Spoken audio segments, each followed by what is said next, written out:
છે પણ શિક્ષણ મંત્રી જોતા જ નહીં. અમે આતંકવાદી છીએ, આતંકવાદી હોય એવું આ લોકો વર્તન કરે છે. આપણે કોઈક શિક્ષણ મંત્રીનું છોકરું હતું આવું કરે.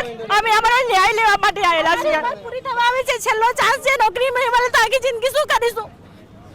1 થી 5 ની જગ્યા વધારો, 21,000 જગ્યા ખાલી છે તો ભાઈ સરકારનો વધારો શું વાંધો છે? આપણે મંત્રીનો છોકરો હતો આ લોકો આવી રીતે ટ્રીટ કરત, કાં તો બેટા કરત. હવે આવી રીતે પકડી લો છો. અમે કઈ રજૂઆત કરવા આવ્યા છીએ, અમારા હકની માંગ કરવા આવ્યા છીએ. અમારી દીકરીનો હક લેવા માટે આવેલા છીએ. અને આ સરકાર અમારી જોડે આવું દબાણવાળું વર્તન કરે ઠીક કરે છે. અમારે 21,000 જગ્યા ખાલી છે, એમાંથી 50% તો તમે જગ્યા વધારો. એટલે 5 થી 6 વખત આવેદન આપેલા છે.